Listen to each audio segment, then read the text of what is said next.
So I've had loads of people come up to me, right, and ask and say to me, Lee, I'm not following your videos very well because I don't understand the equipment.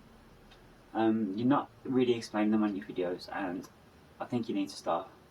And to someone who doesn't really watch paranormal videos or ghost hunt videos or whatever, you know, they're not going to know what the equipment is, and I understand that and I get that, right? So with this video, right, I want to explain the equipment, what it does, why we use it, and you know, the purpose of it. So I want to start with the first one. Now the first one is where you see in all my videos, right, which is this. Now this is an EMF reader. So EMF stands for electromagnetic field.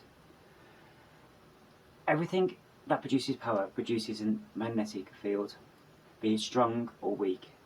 Now if I held this up to my computer, it will produce a high magnetic field. But yet if I hold it up to my mobile phone, it will produce a low magnetic field. Now within the paranormal investigation scene, spirits are supposed to produce that magnetic field. So the stronger the field is, the more likelihood that the spirit entity is there. Now this one specifically has a cap on it of 40. So anything under 40, this will give me a reading of how strong the field is. Now the weaker the field, right, that will tell me that there has been a residue left by a spirit because it hasn't triggered it. So if it's like 30 on the screen, it's not strong enough to have a presence there. If it's over 40, then there's more of a likelihood that there is a presence there. Now what this does is that it indicates to me the stronger the number, the more chance there is of something being in the same environment that I'm in. So this is why this is so important, because it enables me to contact a spirit and start the investigation by talking to them. So hopefully I'll get some answers to the questions that I'm asking. So that's what an EMF does, right? Now the other one is exactly the same. It's an EMF reader, but with this one, which you've seen in countless paranormal videos, right? Does the same job, but the only difference with this one is this one will light up, right? So as you can see, it goes from green to red. Now green will mean that it's normal, there's nothing present in the room, it's just a normal room, nothing to worry about. Now if that goes up higher, right, especially hits red, that will indicate that there is a presence here, right? And this is good when I want to stay quiet in an area and let things happen around me, because you don't want noise in them atmospheres. You kind of want things just to happen. So having a device like this where it just lights up, it enables me to stay quiet but yet still detect if there is a presence there. So this one here isn't as sensitive as what the other one is, but it's a still useful tool to have, right, due to the purpose of it, okay? Now the other piece of kit I've got is this. Now this is called a grid pen. Now what this does, right, it produces a light on the wall which is shaped like a grid. Now when you're in a dark room, or you know, a dark area, you shine this onto whatever the case may be it a wall, floor, whatever. Now it enables something to pass through it and for us to see it move through the grid. So the first time I used this was when we were seeing the ostriching, when I was certain something was there staring at me. So I used the grid pen to see if I could see anything in that room that we couldn't see with our naked eye. So this is good as well for when we want to document things and we want to put onto camera things that we're experiencing, so we can share it with you guys, you know. So that's what the grid pen is. Now the next thing I'm about to show you, I really don't rate, to be fair. I think they can be faked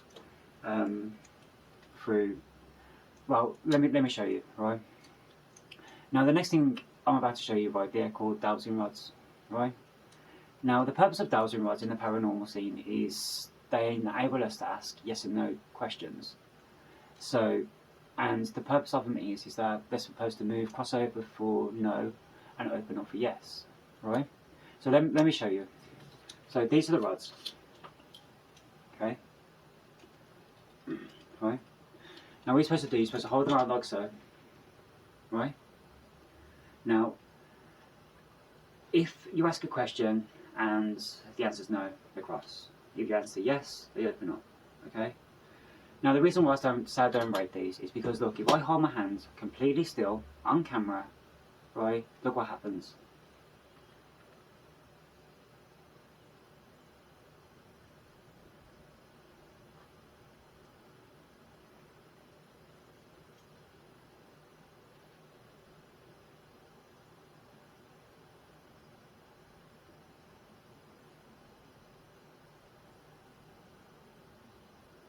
I mean, there's no scientific proof that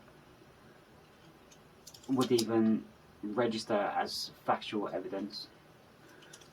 I mean, I can move them. I mean, on camera you wouldn't even know. So I don't rate these at all. Dowsing rods, don't think they work, and they can be easily faked. And as a paranormal investigator, people who do that, they shouldn't. Okay, so I don't use them at all. The only reason I've got them is because I was advised to get them, so I did. Okay. Anyway, so the next piece of equipment I want to share is this. Now what this is a REM pod. Now REM pods are very, very useful. Okay. Now what this does, right, is that we don't have to do anything with it. All we gotta do is put it onto a floor, turn it on, put it onto the floor, lift up the aerial, like so. Now, if something walks past it or goes through it, right, it'll go off, it'll make a sound. So this is useful for when we do EMF readers in the building, where we can go to one location, leave this in another location, and then if something passes through it, it will go off, and then that will tell us that we need to go to the other location because that's where activity is happening. Okay. Now with this, right, you have to be really close to it in order for it to go off. So I'll turn it on and you'll see how close you have to be for it to work. Okay, so turn it on. Alright.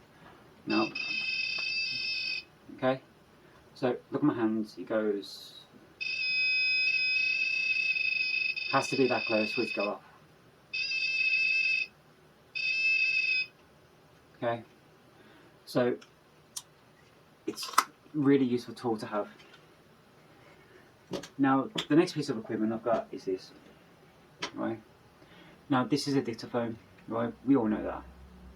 Well, what's different with this one is that this has got 3 microphones and it is highly sensitive.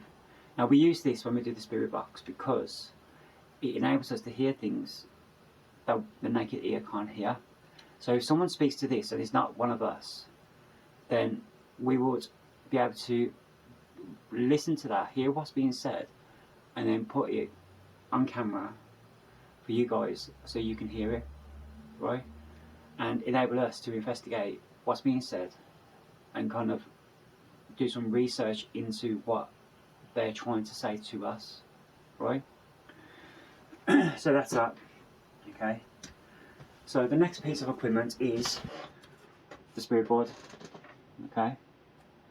Now, the spirit board is a hands-on communication tool. So we can ask questions, we can find out people's names, we can find out, ages, whatever questions it could be, right? There's a lot of rumours surrounding the Ouija board, okay? So we could invite negative spirits in, we could have spirits follow us, or, whatever. There's a lot of uncertainties with this board, okay? But I personally haven't had any experiences whatsoever with this board, positive or negative. Okay. Now I'm not saying it's not going to happen, or it won't happen eventually, or if I keep using it, I'll have a negative entity come through. Right? I'm not saying that. Right? But at the moment, unless I get proof that these things happen on this board, I'm not going to worry about it. Okay? So yeah, so that's the Ouija board. Okay? Also as well, I want to mention as well about so every video I've ever done, right, you've always heard me say I'm going to use the Necrophony Gap. Now the Necrophony Gap is an app you can download off Google Play or the Apple Store. What it enables us to do is actually communicate and talk to spirits. Now how it works is, as I said previously, your mobile phone produces a magnetic field. Now that's an energy source. Now ghosts like latch onto that energy source, right, and enables to the Necrophony Gap to produce words that the spirit may be trying to say. Now how that works is the Necrophony Gap actually goes through radio signals very, very, very fast, and that quickness produces white noise. Now within that white noise, if you hear words come through, that is supposed to be a spirit communicating with us and talking to us and producing words for us to listen to. Okay? So I was a little bit worried about this app when I first got it.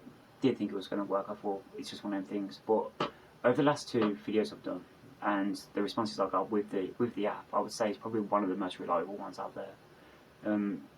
Because I asked the question and I got an answer, and it wasn't straight away, but it was near enough in time, which is impressive really for an app. Okay, I hope this explains the equipment that I'm using, and you know, it gives you a little bit more of an insight to why I do what I do. So yeah, so I hope this has helped you guys, and we want to thank you for, you know, liking and subscribing to our channel, and yeah, we really hope to see you in our next paranormal investigation.